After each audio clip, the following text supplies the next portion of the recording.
ಬೇಡುವುದು ಒಂದೇ. ಏನು? ಅಸಮ ವಿಕ್ರಮಿಯು ಅಸುರ ಪರಾಕ್ರಮಿಯು ಆಗಿ ಬಿಡುಗಣ್ಣರಿಗೆ ಭೀತಿಯನ್ನು ಉಂಟು ಮಾಡುವಂತಹ ಪ್ರಗಲ್ಪನು, ಪ್ರಶಾಂತನು, ಪ್ರದ್ಯುಮ್ನನು, ಪೌರುಷವಂತನು ಆದಂತಹ ಪ್ರಫುಲ್ಲವಾದಂತಹ ಮಗು ನನ್ನುದರದಿಂದಲೇ ಹುಟ್ಟುವ ಹಾಗೆ ಅನುಗ್ರಹಿಸುತ್ತದೆ. ಮಗಳೇ, ಆದ್ರೆ ಒಂದು ವಿಚಾರ, ಏನದು? ಹುಟ್ಟುವ ಮಗ ಮಾತ್ರ ಕೋಳನಾಗ್ತಾನೆ. ಕೋಳನೆ? ಏನಿದು ತಂದೆ? ಕರುಣಾ ಸಾಗರ ದೇವ ಎನ್ನುವ ಹಾಗೆ ಹಾಡಿ ಹೊಗಳಿ ಕೊಂಡಾಡಿದವಳು ನಾನು. ಈ ಪ್ರಪಂಚದಲ್ಲಿ ಕರುಣೆಯ ಉಗಮಸ್ಥಾನ ಎಲ್ಲಿ ಅಂತ ಹೇಳಿದ್ರೆ ಎಲ್ಲರೂ ನಿನ್ನೆಡೆಗೆ ಕೈ ಎತ್ತಿ ತೋರಿಸ್ತಾರೆ. ಕರುಣಾ ಸಾಗರ ದೇವನಾದಂತಹ ನೀನು ನನ್ನನ್ನು ಅನುಗ್ರಹಿಸ್ತಿಂತ ನಾನು ಭಾವಿಸಿಕೊಂಡ್ರೆ ನನ್ನ ಪಾಲಿಗೆ ಮುಡಿದ ಬಿಟ್ಟಿಯಲ್ಲ. ಕೋನ ಮಗನನ್ನು ಪಡೆದು ನನಗೆ ಏನು ಸಾಧನೆ ಮಾಡೋದಕ್ಕಾಗ್ತದೆ ನೀನೇ ಹೇಳು. ಬಂದ ಕಾರ್ಯದಲ್ಲಿ ಯಶಸ್ಸು ಸಿಗ್ಲಿಲ್ಲ, ಹಾಗಂತ ಅರಮನೆಗೆ ಹೋಗುವಂತಿಲ್ಲ. ಮತ್ತೆ ಮಾಲಿನಿಗೆ ಬೆಳೆದಿರುವುದು ಒಂದೇ ಒಂದು ದಾರಿ. ಏನಮ್ಮ? ಇದೋ ನಿನ್ನ ಸುಂದರವಾದ ಸಾಕ್ಷಿಗಳ ಮುಂಭಾಗದಲ್ಲಿ ಮಾಲಿನಿಗೆ ಮೃತ್ಯುವನ್ನೇ ಮರುಗಬೇಡ.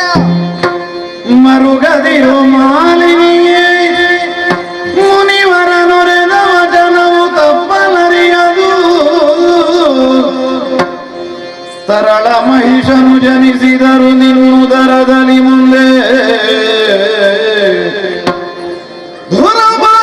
ಧುರಪರಾಕ್ರಮಿಯನಿಸಿ ತ್ರಿಜಗದಿ ಮೆರೆಯುವನು ಘನ ಕೀರ್ತಿಯಿಂದಲೇ. ಮರೆಯ ಮಾತಲ್ಲೆನುತ ಸಂತೈಸಿದನು ಮಾನಿನಿಯ ಮರುಗದಿರು.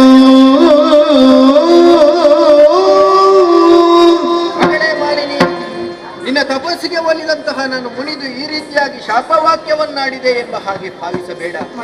ನಿನ್ನ ಸ್ಥಿತಿಗೆ ನೀನೇ ಕಾರಣಳಾಗಿದ್ದ. ಯಾವ ರೀತಿ ತಂದೆ? ನಿಜವನ್ನು ಮರೆಗೊಳಿಸಿ ಮಹಿಷಿ ಆಕಾರವನ್ನು ತಾಳಿ ಕಠಿಣವಾದಂತಹ ತಪಸ್ಸಿನಲ್ಲಿ ನಿನ್ನನ್ನು ನೀನು ತೊಡಗಿಸಿಕೊಂಡವಳು. ನಿಜ.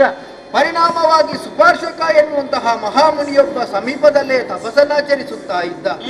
ನಿನ್ನ ತಪೋಜ್ವಾಲೆಯಿಂದಲಾಗಿ ಆತನದಾದಂತಹ ತಪಸ್ಸು ಕೆಟ್ಟು ಹೋಯಿತಮ್ಮ. ಕುಪಿತನಾದಂತಹ ಆತ ನಿನ್ನ ಉದರದಲ್ಲಿ ಮಹಿಷನೇ ಹುಟ್ಟಲಿ ಎನ್ನುವ ಹಾಗೆ ಶಾಪ ಕೊಟ್ಟಿದ್ದಾನೆ. ಶಾಪ ಕೊಟ್ಟದ್ದು ಮುನಿಪ ತಾನೆ. ಹೌದು. ಪ್ರತ್ಯಕ್ಷವಾದವರು ಬ್ರಹ್ಮದೇವರಲ್ವೇ? ಸಣ್ಣ ಸಮಸ್ಯೆ ಇಲ್ಲೇ ಬಗೆಹರಿಬೋದಲ್ಲ. ಭವಿಷ್ಯತ್ತಿನ ಬಗ್ಗೆ ಅರ್ಥ ಮಾಡಿಕೊಂಡಂತಹ ಆತ ಮತ್ತೊಂದು ವಿಚಾರವನ್ನಾಡಿದ್ದಾನೆ. ಏನು? ನಾನು ಕೊಟ್ಟ ಶಾಪವನ್ನು ಪರಿಹರಿಸುವುದಕ್ಕೆ 3 ಮೂರ್ತಿಗಳಿಂದಲೂ ಅಸಾಧ್ಯವಾಗಲಿ ಎಂಬ ಹಾಗೆ. 3 ಮೂರ್ತಿಗಳಿಂದಲೂ ಪರಿಹಾರವಿಲ್ಲ. ಹೌದಮ್ಮ. ಭಕ್ತಾವಿಷ್ಟ ಪ್ರಪ್ರದಾಯಕ ನೀನಂತೆ, ಭಕ್ತರ ಇಷ್ಟಾರ್ಥವನ್ನು ಈಡೇರಿಸುವಂತಹ ಕಾಮಧೇನು ನೀನಂತೆ. ನಿನ್ನ ಕುರಿತಾಗಿ ತಪಸ್ಸನ್ನಾಚರಿಸಿದಂತಹ ನನಗೆ ನೀನು ಕೊಡುವಂತಹ ಫಲವಿದೆ. ಋಷಿವಚನ ಎನ್ನುವುದು ಯಾವ ಕಾಲಕ್ಕೂ ಹುಸಿಯಾಗುವುದಕ್ಕೆ ಸಾಧ್ಯವೇ ಇಲ್ಲ. ಹಾಗೆಂದು ನಿನ್ನ ಮನದ ಬಯಕೆ ಏನು? ಹುಟ್ಟುವಂತಹ ಮಗ ವೀರನಾಗಿ, ಶೂರನಾಗಿ, ಪರಾಕ್ರಮಿಯಾಗುವುದರ ಮುಖೇನ 3 ಲೋಕವನ್ನು ಗೆದ್ದಾಡುವ ವಿಭು ಎನಿಸುತ್ತಾನೆ.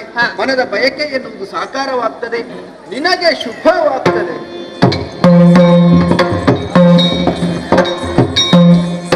ಕನಕ ಗರ್ಭನ ನೇಮವಗೊಂಡು ಮಾಲಿನಿ